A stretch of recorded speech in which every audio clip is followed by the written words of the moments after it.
ፋና ፖድካስቶች እንኳን ደህና መጣችሁ። ስሜ ዘላለም ታደለ ይባላል። በወንዶ ገነት የደንና የተፈጥሮ ሀብት ኮሌጅ የደን ሳይንስ መምህር ነኝ።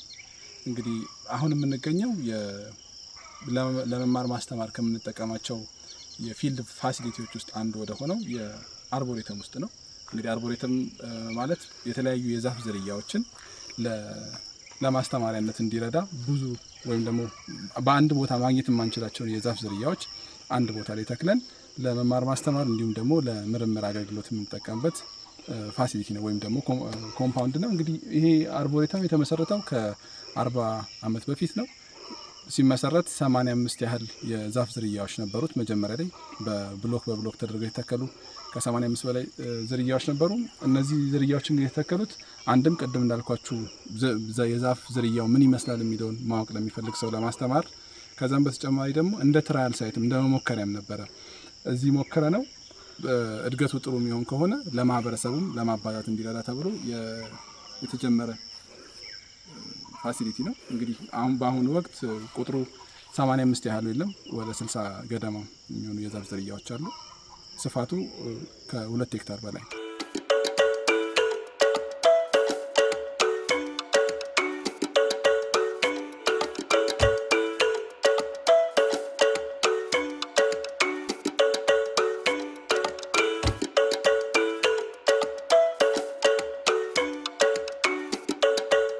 ወደዚህ ኮምፓርትመንት ስትገቡ ወይም ወደ አርቦሬተሙ ስንገባ የሚያስረዳ ሰው እንኳን ባይኖር በቀላሉ የሚመጣው ሰው በራሱ እንዲረዳ እያንዳንዱ ብሎክ ላይ የራሳቸው ታግ አላቸው።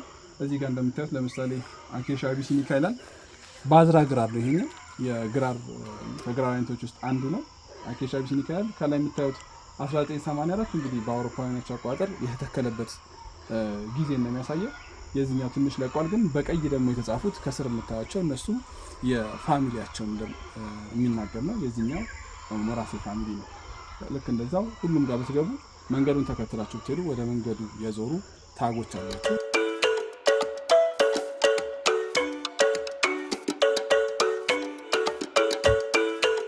ቅድም እንዳልኳችሁ ይሄኛው ለምሳሌ ይሄ ታግ እዚህ ጋር ያለውን ኮምፓርትመንት ነው የሚወክለው። ከላይ እንደምታዩት በኢታሊክስ የተጻፈው ይሄ በጥቁር የተጻፈው አፍሮካርፐስ ፋልካተስ ወይም ደግሞ ፖዶካርፐስ ፋልካተስ የምንለው ነው። ይሄ የዛፉ ስም ሲሆን ከስር የምታዩት በቀይ ደግሞ ያለው ፖዶካርፓስ የሚለው ደግሞ ፋሚሊው ነው። እንግዲህ በአንድ ፋሚሊ ስር የተለያዩ አይነት ዝርያዎች ይኖራሉ። ያንን ነው የሚያሳየን። ይሄ ከላይ የምታዩት ደግሞ 1983 የተተከለበት ዓመተ ምህረት ነው በአውሮፓውያኖች አቆጣጠር ነው። ከዛ ደግሞ ይሄ ፕላንት ነምበር 231 ብሎኩ ሪፕሬዘንት የሚያደርገው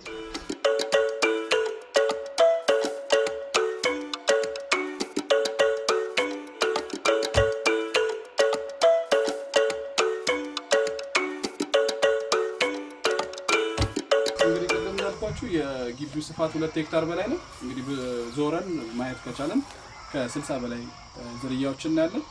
እንግዲህ ይሄን ነው የሚመስለው የአርቦሬተሙ። ቀጣይ ደግሞ ወደ ችግኝ ጣቢያ እንሄዳለን።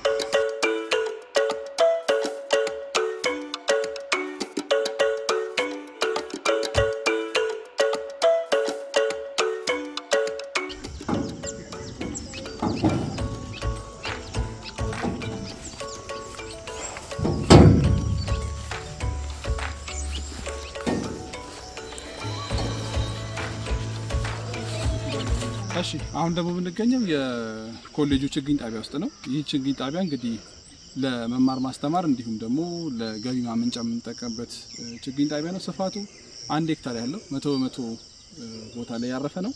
በአሁኑ ወቅት እንግዲህ መጀመሪያ ከነበረው ለማዘመን እየተሰራ ይገኛል። ከኢትዮጵያ ደን ልማት በተገኘ የገንዘብ ድጋፍ በመስራት እንገኛለን። እንግዲህ አለፍ ብዬ ልንገራችሁ። ይህ የምትመለከቱት እንግዲህ የዋንዛ ችግኝ ነው። ለተከላ የደረሰ የዋንዛ ችግኝ ነው። እንግዲህ ችግኝ ሲመረት ለተከላ ብቁ እስኪሆን ድረስ ከዘር መዝራት ጀምሮ እስከ ማጓጓዙ ድረስ ያለው እንክብካቤ እጅግ በጣም ወሳኝ ነው። እንግዲህ አሁን ያለንበትም ጊዜ የተከላ ወቅት ስለሆነ በብዛት የምናያቸው ችግኞች የደረሱ ናቸው። እንዳልኳችሁ ይሄኛው የዋንዛ ችግኝ ነው። ኮሌጁ ያው በመማር ማስተማር እንዲሁም ደግሞ በምርምር ላይ ስለሚሰራ ከተማሪዎች ከዘር ጀምሮ ዘር ከመሰብሰብ ጀምሮ ችግኙን እንደዚህ ችግኝ ጣቢያ ላይ አዘጋጅተው ወደ ተከላ ቦታ ወስደው ተክለው እንክብካቤውን አይተው ዛፉ ደግሞ ሲደርስ ቆርጠው እንደገና ወደ መሰንጠቂያ ይገባና ጣውላ እናመርታለን። ጣውላው ከተመረተ በኋላ ደግሞ እኛው ግቢ ውስጥ በኢንተርፕራይዝ ስር ያለ ወርክሾፕ አለ። እዛ በመውሰድ ፈርኒቸሮች እናመርታለን ማለት ነው። ስለዚህ ከዘር ጀምሮ እስከ ፋይናል ፕሮዳክቱ እስከ ምርቱ እስከ ፈርኒቸሩ ድረስ ያለውን ለተማሪዎች ማሳየት እንድንችል ሆኖ የተዘጋጀ ስትራክቸር ነው ያለው። እንግዲህ ቅድም ስለ ቆረጣው እያነሳው ነበረ።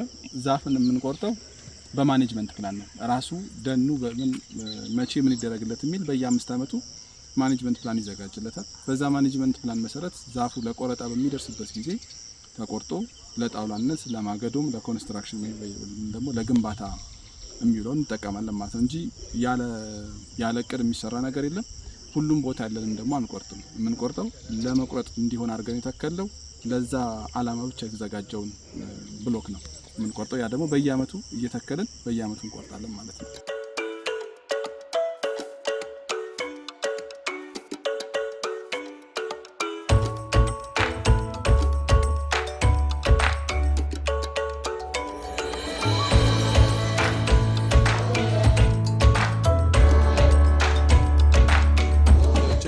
ይሄንን ይመስላል።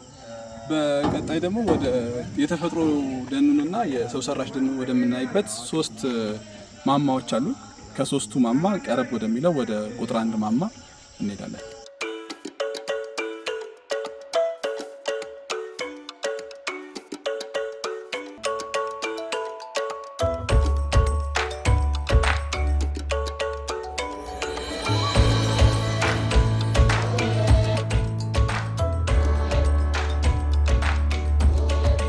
እንግዲህ አሁን የምንገኘው ካሉን 3 ዎቺንግ ታወር ወይም ደግሞ ማማዎች ውስጥ አንደኛው ላይ ነው የምንገኘው። ቁጥር 1 የሚባለው ማማ ላይ ነው የምንገኘው። እንግዲህ 3ቱንም ማማዎች የምንጠቀምበት ለሁለት ነገር ነው። አንድ እንደዚህ ልክ የሚጎበኙ ሰዎች ሲኖሩ ተማሪዎችንም ለማስተማር እዚህ ዘንድ ስንመጣ ቪውን የምናሳይበት ነው። ሌላኛው ደግሞ ደኑን የሚጠብቁ ጥበቃዎች የሚያድሩበት ቦታ ነው። እንግዲህ እዚህ ጋር ሆነን የምናየው ከበስተጀርባ የምታዩት ማለት ነው እንግዲህ የኮሌጃችን ነው የካምፓሱ። እዛ ጋር የምታዩት የተማሪው የሚያድርበት ቦታ፣ ወደዚህ ጋር ደግሞ መማሪያው ነው። እንግዲህ አብዛኛው ቢልዲንግ አይታይም፣ ምክንያቱም አብዛኛው ፓርቱ በዛፍ የተሸፈነ ስለሆነ ነው በብዛት ማናየው። ከዛ ግን ወደዚህ ስንመጣ የተፈጥሮ ደንና የሰው ሰራሹን ደን ለይተን የምናሳይበት ቦታ ነው። የተፈጥሮ ደንና የሰው ሰራሹ ደን እንግዲህ በተለይ ተማሪዎችን የፎረስት ኢኮሲስተም ኮርስ ፎረስት ኢኮሎጂ ስናስተምር ሁለቱን ለይተው እንዲያዩ መሬት ላይ ከሚታየው እይታ ይልቅ እዚህ ጋር ዎቺንግ ታወሩ ላይ መተው የሚያዩት እይታ የተሻለ ነው። እንግዲህ ለማየትም የሚቀል ይመስለኛል። እዚህ ጋር የፕላንቴሽን ፎረስቱ ላይ ሲሆን ወይም ይሄ ሰው ሰራሹ ደን ላይ ሲሆን አብዛኛው እኩል ነው ቁመታቸው የሚኖረው። ምክንያቱም በተመሳሳይ ሰዓት የተተከሉ ስፒሺሱም አንድ አይነት ተመሳሳይ እንክብካቤ ስለሚደረግለት ቁመታቸውም ውፍረታቸውም ይመሳሰላሉ ኢን ፕሪንሲፕል። የናቹራል ፎረስቱ ግን ወይም ይሄ የተፈጥሮ ደኑ ከዛ በተለየ የተለያየ አይነት ዝርያ ነው ያለው። ከጥቃቅን ከሽረቦች ተነስቶ ግራስም አለው፣ ሽረብም ሀርቦችም ትሪም ይኖራል። እነዛ ደግሞ በስፒሺስ ወይም ደግሞ በዝርያ ስለሚለያዩ ቁመታቸውም የቅርንጫፋቸውም ልዩነት ይኖራል ማለት ነው። እሱም በደንብ እናሳያለን።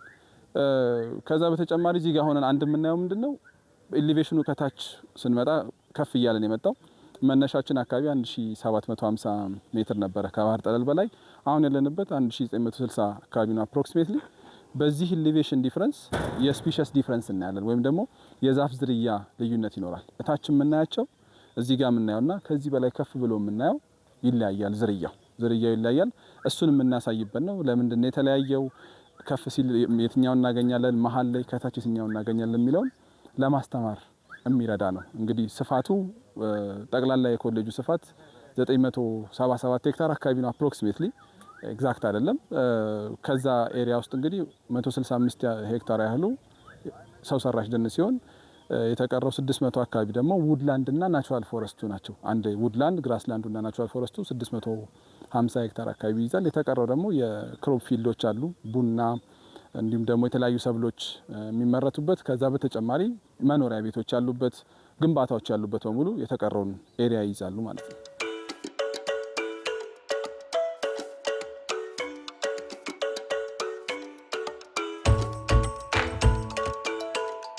እንግዲህ ይሄ ቦታ ቀደም እንዳልኳችሁ የተፈጥሮ ደን ነው። በጣም ተራራ ቦታ ላይ ያለ ነው። እንግዲህ ተራራ ላይ ደን ደግሞ ሲኖረው ሁላችንም እንደምንጠብቀው የውሃ ምንጮችን ያጎለብታል፣ የከርሰ ምድር ውሃን። እንግዲህ ለሻሸመኔ ከተማም አቅራቢያው ላይ ለሚገኙት አጎራባች ላሉት ወረዳዎችም የውሃ አቅርቦት የሚሰጠው የዚህ ተራራ መኖር ነው። ይህ ተራራ ባይኖር ደኑ ባይኖር ይሄን ያህል ሰርቪስ ላናገኝ እንችላለን። እንግዲህ ከዚህ ተራራ ጀርባ የሰላም ውሃ አለ። ሰላም ውሃ ከዚህ ተራራ ጀርባ ነው የሚያገኘው ሜጀርሊ ደኑ በመኖሩ ነው። በዚህኛው በኩል ደግሞ ወንዶ ውሃ የሚል ዘንድሮ ስራ ይጀምራል። ለነሱም እንግዲህ ለውሃ ሰፕላይ እንደ ሜጀር ሶርስ የሚቆጠረው ይሄ ፎረስት ነው፣ የዚህ ደን መኖር ነው። እንግዲህ ከዛ በተጨማሪ የኢኮቱሪዝም ቫልዩ አለው። ከተለያየ ቦታ ሊጎበኙ ይመጣሉ፣ ከሀገር ውስጥም ከውጪም። ለትምህርታዊም ሆነ እንደዚሁ ደግሞ ለመዝናናትም ለጉብኝት የሚመጡ ሰዎች ግቢ ውስጥ መጥተው እዚህ ዎቺንግ ታወር ላይ መጥተው የሚያዩት ቪው የተሻለ ነው። እንግዲህ ከዚህ ጀርባ የመዝናኛውም ቅርብ ነው ያለው፣ የዋቢ ሸበሌ ቅርብ ነው ያለው፣ ሌሎች ፍል ውሃዎችም አሉ። እንግዲህ በዚህኛው አቅጣጫም እንግዲህ ታያችሁ እንደሆነ አላውቅም፣ በሱ በኩልም ሌላ ፍል ውሃ አለ። እሱ አካባቢ በሙሉ ሰው በመሄድ መዝናናት ይችላል። ከዛ ውጪ ደግሞ እዚህ በመምጣቱ የሚያያቸው የዱር እንስሳት አሉ። 19 ያህል ላርጅ ማማልስ አሉ። ከጅብን ጨምሮ ዝንጀሮም፣ ጉሬዛም፣ ከርከሮም፣ ሚዳቆ፣ ድኩላ ያለ 19 ያህል ላርጅ ማማልስ አሉ። ከነሱ ውስጥ እንግዲህ እንዳጋጣሚ ነው፣ ሁሉንም በአንዴ ማየት አይቻልም። አንዳንዶቹ በብዛት አይታዩም።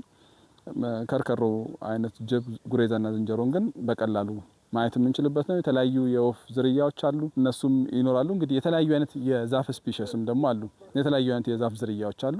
እነሱንም ማየት የፈለገ ሰው መጥቶ ማየት ይችላል። ለምርምር እንዲሁም ደግሞ ለማስተማር የምንጠቀምበት ኢኮሲስተም ነው። ይሄ መሀል ላይ ያለው ቫሊ ነው። እንዲህ የምታዩት ዝቅ ያለ ቦታ ነው እና እሱ ጋር እርጥበት አያጣም እና ክረምትም በጋም ቅጠላቸው ግሪን ሆኖ ነው የሚቆየው። ሌሎቹ ሼድ ያደርጋሉ፣ እዛ ጋር ያሉት ግን እምብዛም ሼድ ያደርጉም፣ ኢቭን ሻይን ያደርጋል፣ የማንጸባረቅ ባህሪ ያለው። እነዛ ጋር የምታዩት ረጃጅሞቹ ደግሞ የቀረሮ የሚባለው ወይም ደግሞ አኒንጄሪያ አዶልፍ ፍሬድሪኪ ሳይንቲፊክ ኔሙ ነው። የሱ ዝርያ ነው። ከ40 እስከ 50 ሜትር ድረስ ያለምንም ቅርንጫፍ ያድጋል። ምንም አይነት ቅርንጫፍ አይኖረው። ለጣውላ ግን መጠቀም ማንችለው ስፒሺስ ነው፣ የተከለከለ ነው። ኢንዴንጀርድ ስፒሺስ ወይም ሬድ ሊስት ውስጥ ያለ ነው። ስለዚህ መጠቀም አንችልም፣ በህግ የተከለከለ ነው። እንግዲህ ያ ጫፍ ላይ የምታዩት ሐዋሳ ነው። ሐዋሳ ከተማ ነው፣ እንደው በከፊል የሚታይበት ነው። ያው ጠዋት ስለሆነና ጭጋጉ ስላለ እንጂ በደንብ ይታይ ነበረ። ከሱ መለስ ብሎ ደግሞ ያለው ረግረግ መሬት ነው ወይም ደግሞ ዌትላንድ ነው። ከዛ መለስ ብሎ ደግሞ ማህበረሰቡ ያለበት አካባቢ ነው። ከማህበረሰቡ ወደዚህ ነው እንግዲህ የኮሌጁ ያለው።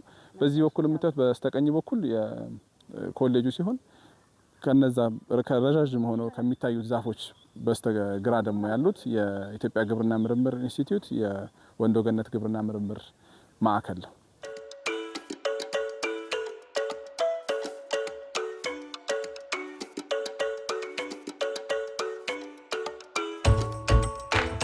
አሁን የምንገኘው እንደ ቀረሮ ሳይት ወስደን ሰዎችንም ቀረሮ ምን ይመስላል የሚለውን ለማሳየት የምንጠቀምበት ሳይት ነው።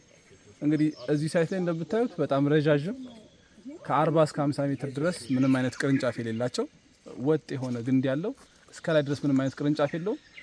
በብዛት እዚህ አካባቢ ነው የምናገኘው። እንግዲህ ቀድሞ በነበረው እዚህ ጋር ብቻ ሳይሆን ሌላም ቦታ የነበረ ዛፍ ነው፣ ግን በአሁኑ ወቅት እዚችው ጋር ብቻ ነው በብዛት የምናገኘው። ይሄ ዛፍ እንዳልኳችሁ ለጣውላ ያገለግላል። ኢኮሎጂካሊም ትልቅ ቤኔፊት ያለው ነው። ከአየር ንብረት ለውጥ አንጻር ደግሞ ሲታሰብ ዛፎች ወይም ደን ካርበንን መያዝ አቅም አለው። የአንድ ዛፍ የደረቅ ክብደቱ 50% ያህል ወይም ደግሞ ግማሽ ክብደቱ ያህል ካርበን እንደሆነ የሚታሰበው። ከዛ አንጻር ዛፉ በተለቀ ቁጥር ብዙ ካርበን የማመቅ ችሎታ ይኖራል። ለዛ ነው እንግዲህ ቀረሮን ሞር ብንተክል በትንሽ ጊዜ ውስጥ ብዙ ማደግ ይችላል። መጨረሻ ላይ ፋይናል ግሮዙ መጨረሻ ላይ በጣም ትልቅ ዛፍ ይወጣል። ያ ደግሞ ብዙ ካርበን ስቶር እንዲያደርግ ወይም ደግሞ ከከባቢ አየር ውስጥ እንዲያምቅ ይረዳዋል።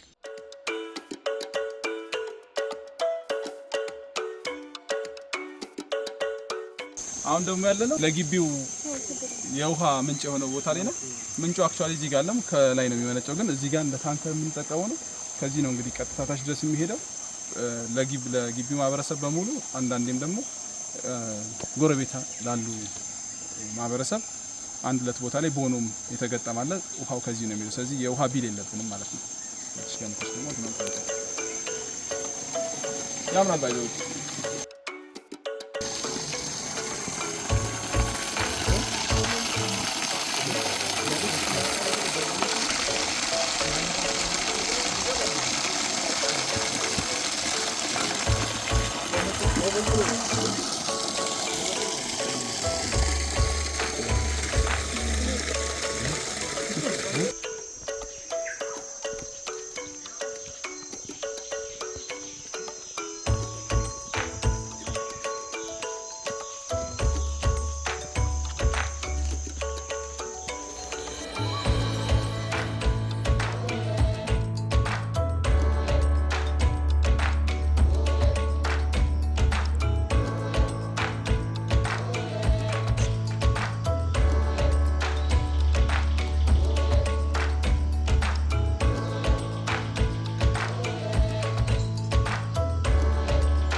በነበረን ቆይታ እንግዲህ የተለያዩ ያሉን ፋሲሊቲዎች ባለችን አጭር ሰዓት ለማየት ሞክረናል። እንግዲህ እንዳልኳችሁ ግቢው እጅግ በጣም ሰፊ ነው። እንዲህ አጠር ባለ ጊዜ ውስጥ አይተን የምንጨርሰው አይነት አለም። አሁን ካየናቸው ውጭ ደግሞ ሌሎች ፋሲሊቲዎችን ለማየት እንግዲህ ጊዜ ይፈልጋል። ከብዙ በጥቂቱ እንግዲህ የነበረን ቆይታ ይመስላል። ሌሎችን ፋሲሊቲዎች ማየት ከፈለጋችሁ በድጋሚ መገናኘት እንችላለን። አመሰግናለሁ።